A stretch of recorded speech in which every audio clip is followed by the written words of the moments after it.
네, 오늘 함께 볼 말씀은 열왕기하 25장 24절에서 30절 말씀입니다.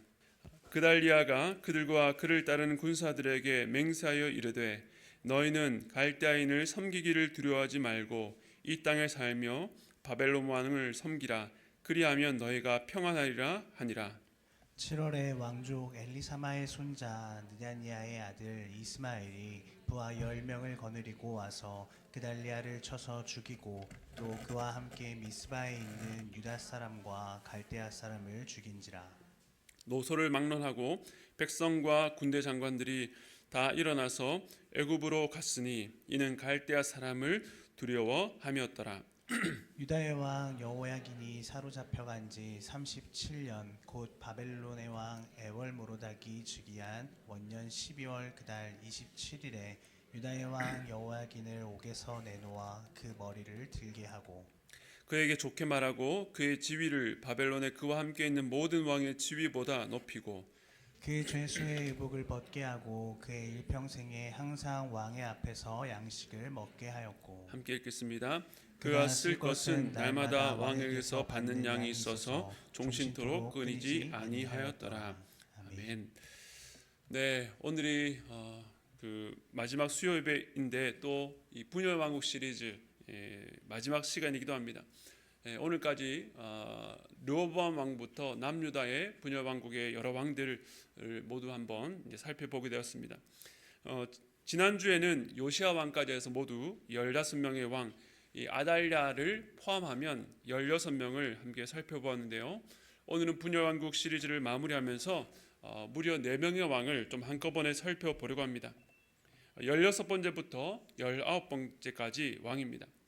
4명의 왕이 유다를 다스렸지만 그 총 통치 기간은 약 22년 정도 됩니다.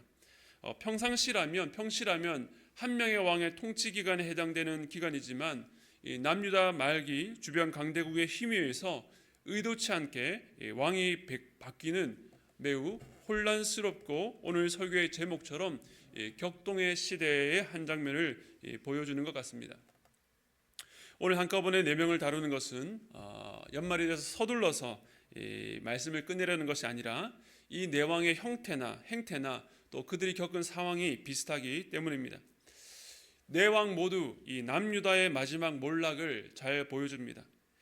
이스라엘이라는 나라가 사울과 다윗에서부터 시작된 이야기는 우리가 많이 들어왔지만 이 나라의 멸망에 대해서는 잘 모르는 분들이 많습니다.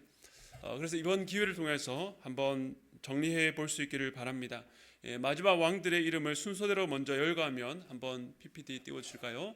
위에부터 여아스, 여야김, 여야긴, 시드기야 이렇게 총 4명의 왕인데요. 저희 색깔이 다른 여호야긴을 빼고 여아스, 여야김, 시드기야 이 세 왕은 지난주 있었던 요시야 왕의 다 아들들입니다. 그러니까 남유다 말기에 요시야 왕의 아들들 중에서 셋이나 왕위를 이어받은 것이죠. 그리고 각 왕들 통치 시기를 활홀에 넣어놨는데 3개월, 11년, 또 3개월, 11년 이렇게 해서 총 약 22년 동안 이 4왕이 남유다 마지막을 다스렸다는 것을 알 수 있습니다. 네, 이 정도의 정보를 여러분 머리에 익힌 다음에 오늘 말씀을 들으시면 이 남유다 말기의 상황을 이해하는데 도움이 될 것입니다. 우리가 조금 전 봤던 것처럼 먼저 우리가 주목해야 될 것은 이 왕들의 통치 기간입니다. 4왕의 통치 기간이 매우 짧고 조금 길었다가 또다시 매우 짧고 또 길게가 반복됩니다. 특별히 이 중에서 여아스와 또 여야긴의 통치 기간이 각각 3개월로 매우 짧았던 것은 이 두 왕 모두가 포로로 잡혀갔기 때문입니다. 특별히 여아스는 애굽으로 또 여야긴은 바벨론으로 포로로 잡혀갑니다. 이를 보면 우선 당대 가나안 지역에 대한 패권이 처음에는 애굽에서 나중에는 바벨론으로 완전히 기울게 되었다는 것을 보여줍니다. 왕이 포로로 잡혀갔다는 것이 어떤 의미일까요? 일반 역사가의 눈으로 보면 주변 강대국의 속국이 되었다는 것을 보여주는 이 단적인 사건이라 할 수 있습니다. 그런데 원래 가나안은 하나님께서 이스라엘 백성들에게 허락하신 약속의 땅입니다. 그래서 이스라엘이 가나안 땅에 들어간 것은 전적인 하나님의 은혜요 또 약속의 성취였습니다.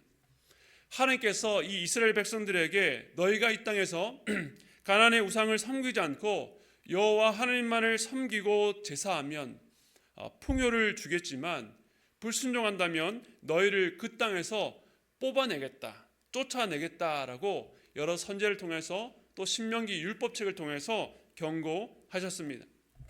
그런데 우리가 지금까지 본 것처럼 이스라엘은 그 하나님의 경고를 철저히 무시했습니다.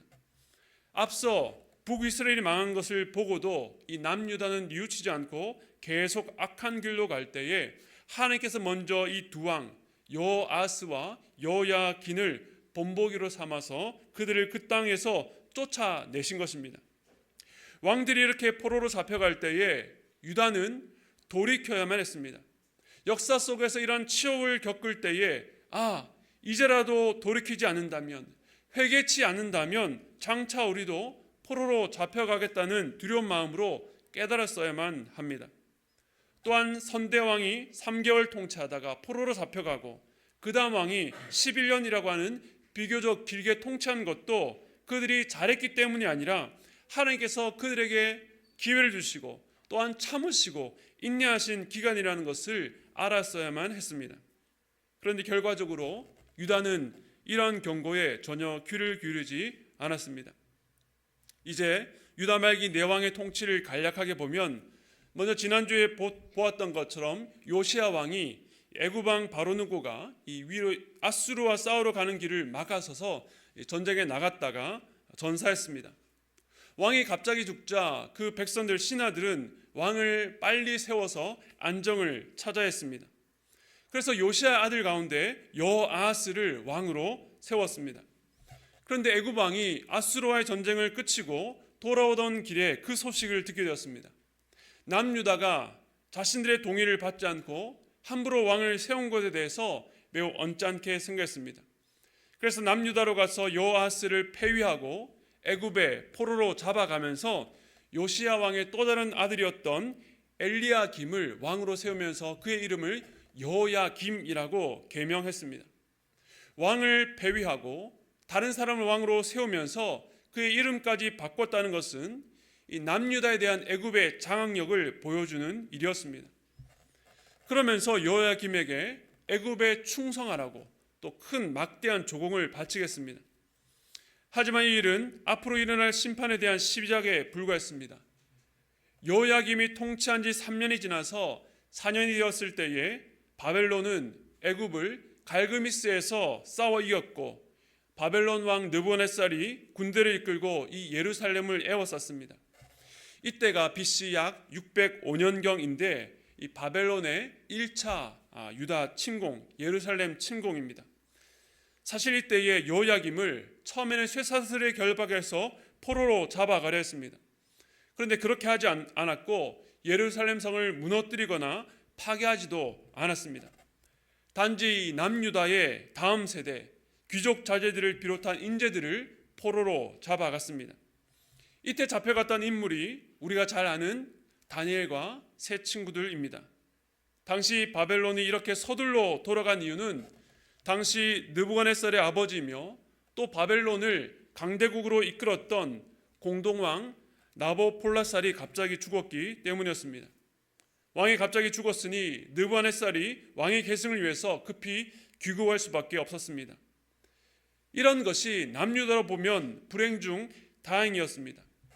우리는 이 일들 속에서 하나님께서 진노 가운데서도 인내하시며 기회를 주신다는 사실을 기억해야 합니다. 하나님은 지금 하나님의 백성 남유다를 중심으로 이 세계사를 운행해 나가고 계신 것입니다. 그런데 여호야김은 여전히 정신을 차리지 못합니다. 우리가 얼마 전에 묵상했던 예레미야서를 보면 이 여호야김이 얼마나 악한 왕인지가 나타납니다.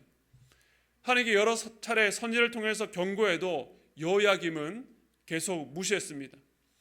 나중에는 예레미야가 전한 그 말씀을 기록한 두루마리를 들으면서 한 장씩 찢어서 불태우기까지 했던 왕이었습니다.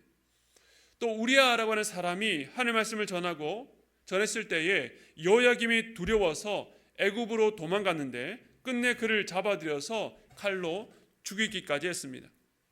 그렇게 하나님의 경고를 무시하던 여호야김은 이 바벨론의 침공을 받은 이후에 3년 동안 바벨론을 섬기다가 결국 또 배반하고 맙니다. 그런데 당시의 유다의 반역에 대해서 바벨론 왕이 직접 응징하지는 않았습니다. 당시 바벨론의 권세 아래 있었던 여러 민족들을 시켜서 약 5년간 유다를 괴롭게 했습니다. 또한 그 기간 중에 여호야김은 쇠사슬에 결박당해서 바벨론으로 잡혀가기도 했습니다. 그렇게 힘든 통치 기간 결국 11년을 채우고 그는 결국 죽게 되었습니다. 예레미야서 22장 18절과 19절에서 이 여호야김 왕이 어떤 죽음을 겪을지에 대해서 이렇게 기록하고 있습니다. 우리 함께 읽겠습니다. 시작. 그러므로 여호와께서 유다의 왕 요시아의 아들 여호야김에 대하여 이와 같이 말씀하시니라. 네가 그를 위하여 슬프다 내 형제여, 슬프다 내 자매여 하며 통곡하지 아니할 것이며, 그를 위하여 슬프다 주여 슬프다 그 영광이 하며 통곡하지도 아니할 것이라.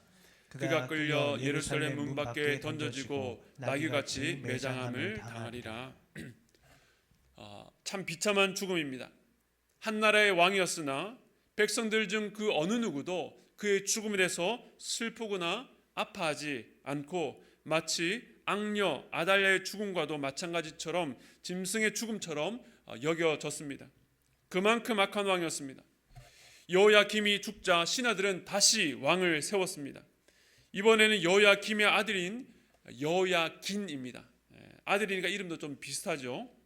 그런데 바로 이때에 약 BC 597년경 바벨론의 느부갓네살 왕이 다시 유다로 와서 여호야긴이 왕이 된 지 3개월 만에 찾아와서 그를 또 포로로 잡아갔습니다. 앞서 여호야김이 반역한 데 대한 본보기였을 것입니다. 그런데 이번에는 10,000명이라고 하는 또 많은 사람들을 함께 잡아갑니다. 그 구성을 보면 용사들, 장인들과 대장장이들, 그러니까 이 나라의 쓸만한 인재들을 다 잡아간 것입니다. 이때 함께 포로로 잡혀간 사람들 중에 또 유명한 사람이 에스겔 선지자입니다. 그리고 성전의 여러 그릇과 금으로 된 각종 기구들까지 가져갔습니다. 이제 유다 땅에는 이 비천한 자들밖에 남지 않게 됐습니다. 그리고는 바벨론 왕이 이 여호야긴의 삼촌이면서 요시아의 또 다른 아들이었던 matthaniah를 왕으로 삼고 또 마찬가지로 그의 이름을 시드기야로 고쳤습니다. 당연히 바벨론에 충성할 것을 명령했습니다. 그때 선지자 예레미야는 시드기야에게 이렇게 하는 말씀을 전했습니다. 예레미야 27장 12절입니다. 함께 읽겠습니다. 시작. 내가 이 모든 말씀대로 유다의 왕 시드기야에게 전하여 이르되 왕과 백성은 바벨론 왕의 멍에를 목에 메고 그와 그의 백성을 섬기소서. 그리하면 사실이라. 아멘. 이 바벨론에게 점령당한 것은 우리가 하나님의 말씀을 어겼기 때문이라. 70년 포로 기한이 차면 하나님께서 다시 회복시켜 주실 터이니 이 징계의 매를 달게 받고 회개하고 돌이키십시오. 이때를 견뎌내십시오. 그러면 살 것입니다 라고 전했습니다. 그들을 심판하기 위해서가 아니라 살리기 위한 말씀을 전한 것입니다. 그런데 안타깝게도 시드기야 역시 하나님의 말씀에 귀를 기울이지 않고 그 신하들 중에 친애굽파가 득세하자 주변 나라와 함께 바벨론 동맹을 맺고 애굽 왕에게 도와주겠다는 그 약속을 받고 통치한 지 9년이 되는 때에 이 바벨론을 배신합니다. 그때 느부갓네살 왕이 세 번째로 와서 이번에 예루살렘 성을 완전히 포위했습니다. 물론 1차 침공 때도 예루살렘 성을 포위했지만 그때는 성이 온전했습니다. 그런데 이번 3차 침공은 아주 잔인했습니다. 3년간 성 안에 갇혀 있었던 백성들은 먹을 것이 없어서 서로의 자식을 잡아 먹어야 되는 비참한 지경에 이르게 됩니다. 이러한 비참한 광경을 보고 예레미야 선지자는 애가를 지었습니다. 시드기야는 나중에 홀로 살겠다고 도망쳤지만 잡혀서 그의 두 아들이 죽는 것을 보고 그의 두 눈도 뽑혔습니다. 그리고 쇠사슬에 매어서 바벨론으로 끌려가 거기서 비참하게 죽고 말았습니다. 이때 느부갓네살 왕은 솔로몬 성전의 두 놋기둥부터 해서 모든 놋기물들까지 다 가져가고 예루살렘 성전과 왕궁과 예루살렘의 모든 집을 다 불태웠습니다. 이렇게 분열 왕국의 왕정 시대가 막이 내립니다. 이때가 BC 586년경. 그래서 남유다의 총 통치 기간은 약 350년 정도 됩니다. 아주 길게 설명을 했는데요. 여러분, 이 역사를 보면서 어떤 교훈을 얻었습니까? 오늘 이 역사뿐만 아니라 분열 왕국의 첫 시작부터 이 유다가 멸망하는 이 시점까지 그 역사를 단순한다면 의로운 왕이 하나님을 섬길 때는 나라가 평안롭고 안정이 되었지만 다수의 많은 악한 왕들이 불순종한 결과 하나님의 심판의 결과로 북이스라엘과 남유다가 차례대로 멸망당했다는 것입니다. 이 역사를 읽어 내려가면서 우리가 깨달아야 될 바가 무엇일까요? 만약 우리가 이 역사를 통해서 하나님 말씀에 순종해야 되겠다, 그렇지 않으면 하나님께 벌 받으니까 라는 수준의 교훈을 얻는 데서 끝난다면 성경도 하나님도 대단히 잘못 이해한 것입니다. 오늘 제가 유다의 마지막 역사 이야기를 길게 말씀을 드린 것은 역사 속에서 하나님께서 어떻게 일하셨는지를 조명해 보기 위해서입니다. 우리는 우리의 편의에 따라서 성경의 내용을 하나의 명제 형태로 정리합니다. 하나님은 사랑이시다. 하나님은 죄에 대해서는 반드시 심판하신다. 그러나 하나님은 단순한 명제가 다 설명할 수 없는 그보다 훨씬 더 크고 깊으신 분입니다. 우리가 그것을 이해하기 위해서 이해할 수 있도록 하나님께서는 이스라엘이라고 하는 그 역사를 통해서 바로 긴 스토리로 우리에게 말씀하시고, 우리는 그 문맥 속에서 하나님께서 이스라엘을 사랑하신다는 것이 어떻게 사랑하셨는가를 깨닫게 됩니다. 사실 오늘 우리가 다룬 네 왕의 개괄적인 평가는 모두가 똑같습니다. 여호와 보시기에 악을 행했다는 것입니다. 그들의 결국이 모두 비참했습니다.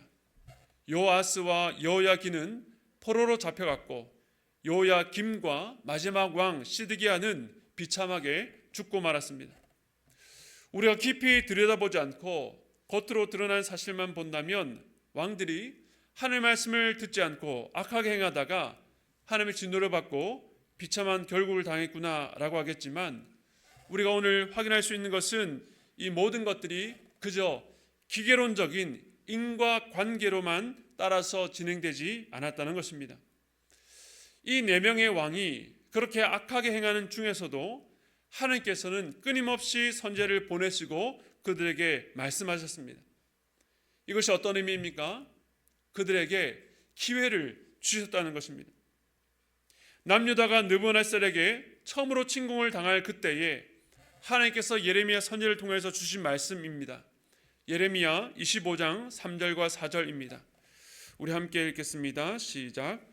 유다의 왕 아몬의 아들 요시야 왕 13째 해부터 오늘까지 23년 동안 여호와의 말씀이 내게 임하기로 내가 너희에게 꾸준히 일렀으나 너희가 순종하지 아니하였느니라. 그러므로 여호와께서 그의 모든 종 선지자를 너희에게 끊임없이 보내셨으나 너희가 순종하지 아니하였으며 귀를 기울여 듣지도 아니하였도다. 이렇게 하나님의 말씀을 멸시하고 듣지 않았다면 사실 일순간에 심판하셔야만 하는데, 왜 하나님께서는 유다를 심판하시되 한 번에 하지 않으시고 여러 차례 나눠서 힘을 조절하실까요? 왜 그렇게 하셨을까요? 하나님께서는 순종하지도 않고 듣지도 않는 백성들이었지만 이들을 그저 놓으실 수 없었기 때문입니다. 그래서 그 가운데 두 번 왕을 포로로 잡아갔습니다. 바벨론이 유다를 치게 하시되 한 번에 다 몰살시키지 않고 세 번에 나눠서 그들을 치셨습니다. 그리고 이것이 유다에게 남은 마지막 기회였습니다. 우리는 이 역사 속에서 하나님께서 이스라엘을 얼마나 길이 참으시고 붙드시는지, 어떻게 기회를 주시고 말씀하시는지 보고 깊이 생각해야 합니다. 그리고 그것을 묵상하면 묵상할수록 성경에서 하나님은 사랑이시다라고 할 때에 그 사랑이 얼마나 크고 깊은지가 점점 더 절절하게 다가옵니다. 하나님께서 자비와 긍휼이 무궁하시다라고 할 때에 하나님께서 어떠한 인내와 오래 참으심으로 이스라엘을 대하셨는지가 담겨 있는 것입니다. 오늘 우리가 본문으로 읽은 말씀은 이 남유다의 마지막에 있었던 두 가지 사건을 언급하고 있습니다. 우리 이 두 가지 사건을 통해서 하나님의 사랑과 오래 참으심에 대해서 깊이 묵상하게 됩니다. 또한 이 두 사건은 지난 유다 역사 속에서 하나님의 백성이라고 하는 이름을 가진 자들의 어떤 실체를 갖고 있는지, 또한 하나님께서 그들에게 어떠한 하나님이신지를 극명하게 대조해서 보여줍니다. 이때는 이미 마지막 왕 시드기야가 죽은 이후에 유다에 더 이상 왕이란 직책이 없을 때의 일입니다.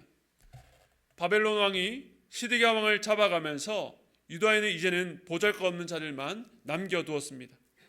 이제 이곳에 왕이 아니라 총독을 세웁니다. 그의 이름이 그달리아였습니다. 예레미야서를 보면 하나님께서는 이때도 말씀하시기를 지금이라도 바벨론의 속국으로 하나님의 징계를 받으라. 그러면 평안 가운데 가나안 땅에 머물게 해주겠다고 약속하셨습니다. 그런데 왕족이었던 이스마엘이 부하를 끌고 와서 그달리아를 죽입니다. 바벨론이 세운 총독을 죽였으니 바벨론에 대한 반역이죠. 그 이후에 이 반역자들이 결국 향한 곳이 어디입니까? 오늘 본문 26절에 보면 그곳은 바로 애굽이었습니다. 이때에도 그 반역자들이 예레미야에게 다시 한번 질문했습니다. 지금이라도 하나님의 뜻이 무엇인지를 우리에게 알려달라. 알려주기만 하면 이는 정말로 순종하겠다라고 예레미야에게 간청합니다. 예레미야는 이때도 마찬가지였습니다. 지금까지 그들이 반역했지만 지금이라도 죄를 뉘우치고 돌아간다면 너희들은 가나안 땅에서 살 수 있다라고 말했습니다. 그런데 이들은 하나님의 말씀을 끝까지 듣지 않고 기어이 그 예레미야까지 끌고 애굽으로 내려갑니다. 그들은 애굽으로 내려가면 바벨론을 피해서 목숨을 건지고 살 수 있을 것이라고 기대했던 것입니다.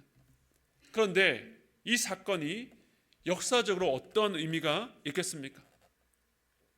우리는 잘 압니다. 창세기 말미에 야곱의 가족들이 애굽으로 들어가 살게 되었고 다음 책인 출애굽기에 400년이 지나서 출애굽 사건을 통해서 이스라엘 백성이 탄생합니다. 즉 이스라엘 백성, 하나님의 백성들의 출발점은 바로 출애굽이었습니다.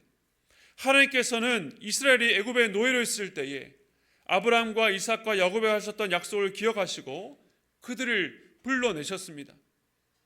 단순히 그들을 노예에서 해방하는 것이 목적이 아니라 그들을 당신의 백성 삼기 위해서였습니다.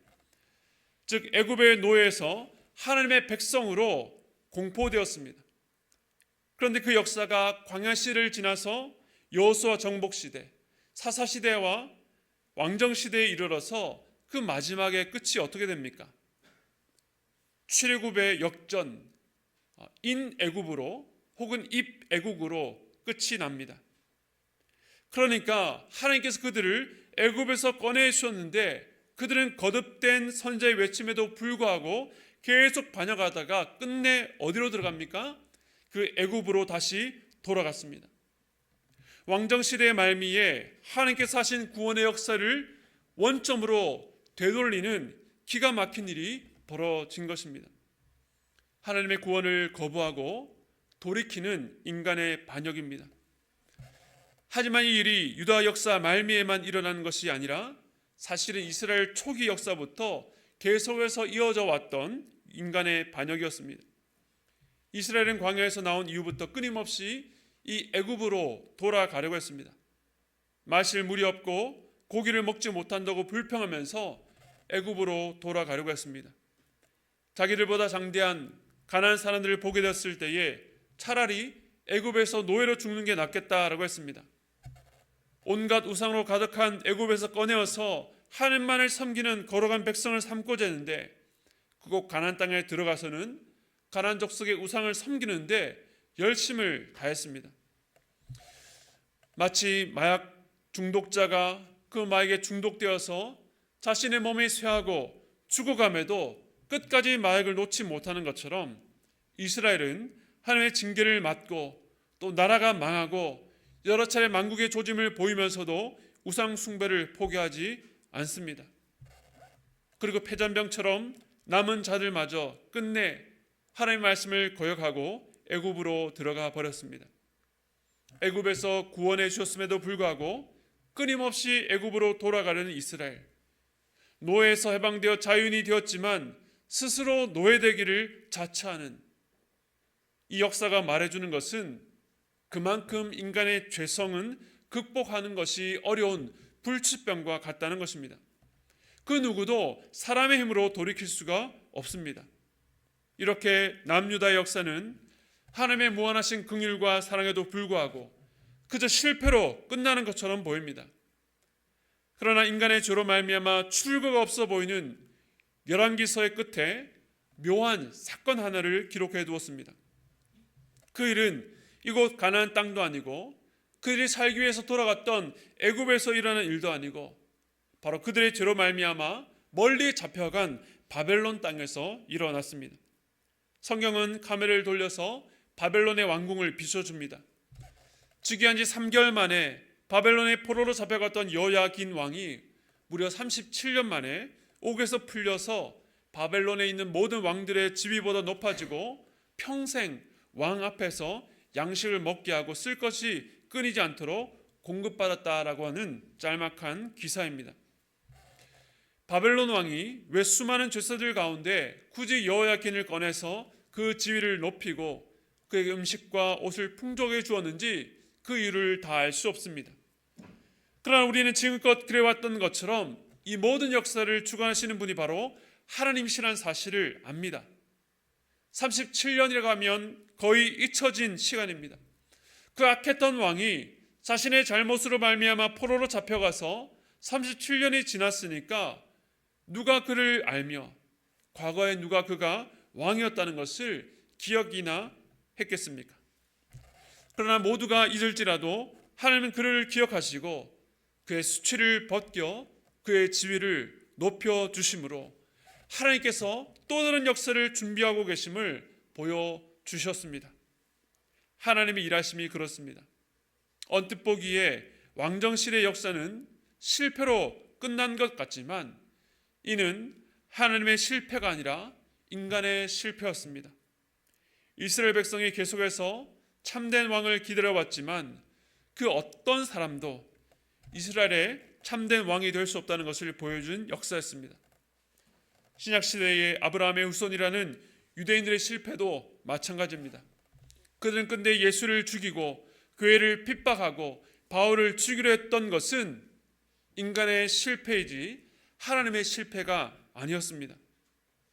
이러한 긴 역사 속에 드러난 것은 인간의 실망스러운 반역이었지만 하나님의 놀라운 구원 계획의 역사는 여전히 준비되어서 또 다른 곳으로 이어집니다. 남유다가 망하고 세월이 많이 지나 어떤 면에서는 뜬금없는 이 여호야긴의 회복은 내가 아직 너희를 잊지 않고 있단다라는 것을 보여줍니다. 가장 좋은 환경 속에서도 끝내 고집 피우며 멸망으로 치닫는 인간의 모든 실패 역사를 넘어서 흩어지고 깨지고 상한 이스라엘을 참된 왕이신 예수 그리스도께로 연결시킬 단서를 보여줍니다. 분열왕국 20번의 시간, 그 역사를 통해 하나님이 어떤 분이신지 또한 인간은 어떤 존재인지를 보았습니다. 그리고 이제 그 긴 역사가 바로 우리라고 하는 한격 속에 재현되고 있습니다. 우리 각자가 개인의 삶을 돌아볼 때에 구원받은 하나님의 백성으로 하나님께 원하시는 삶의 모습으로 전진하고 진보되어야 됨에도 불구하고 끊임없이 우리의 죄성이 우리를 무너뜨립니다. 때로는 하나님께서 우리에게 보여주신 또 베풀어 주신 그 크신 사랑과 은혜를 다 무효하는 것 같은 폐역을 보이는 것이 이스라엘의 역사요 또한 우리 삶의 역사였습니다. 그러나 그 실패조차 하나님의 은혜의 보호 아래 있다는 것을 기억하십시오. 이렇게 반복된 실패로 인해서 우리는 늘 제자리인 것 같지만 하나님의 일하심은 우리를 결국에 예수 그리스도에게로 연결시킵니다. 그래서 우리의 모든 인간적인 기대와 소망이 사라진 바로 그 지점에서 예수를 만나게 하십니다. 그리고 그 지점까지 인내하시고 기다리신 하나님의 사랑과 지혜를 만나게 됩니다. 하나님의 위대하심은 인간이라고 하는 죄로 가득한 재료로 놀라운 구원의 역사를 기어이 이루어내시는 데 있습니다. 하나님의 역사는 우리의 어리석음과 실수, 잘못에도 결코 포기되지 않습니다. 기어이 우리를 인생의 참된 왕 되신 예수 그리스도께 무릎 꿇게 하십니다. 그저 예수님이 우리의 왕이시다라고 입술로만 선언하는데 그치지 않고 우리의 그 고백과 항복 속에 왕 되신 예수 그리스도에 대한 우리의 깊은 사랑과 이해를 담아내십니다. 이 모든 것들은 결국 시간 속에서 이루어집니다. 우리가 올해를 돌아보면 감사한 것도 아쉬운 것도 있을 것입니다. 내가 그르친 일들도, 내가 부족하고 모자라서 오해를 일으킨 일들도, 내가 실패한 일들도 있을 것입니다. 그러나 그때에도 믿는 자들의 삶을 하나님께서 여전히 붙들고 있다는 것을 기억하시기 바랍니다. 이 고백은 어차피 하나님이 하시니 내가 뭘 한들 상관없겠네 라고 손 놓는 것이 아닙니다. 그보다 더 큰 이야기입니다. 내 삶이 어디에 처할지라도 내 모든 삶이 바로 주님의 것입니다. 주께서 내 삶을 포기하지 않으시고 끝까지 이끌어 가실 것입니다 라고 하는 고백입니다. 저와 여러분의 삶이 우리의 인생 가운데 하나님의 영광을 나타내실 주만 바라보고 주만 의지하고 살아가는 복된 삶이 되시기를 주님의 이름으로 축복합니다.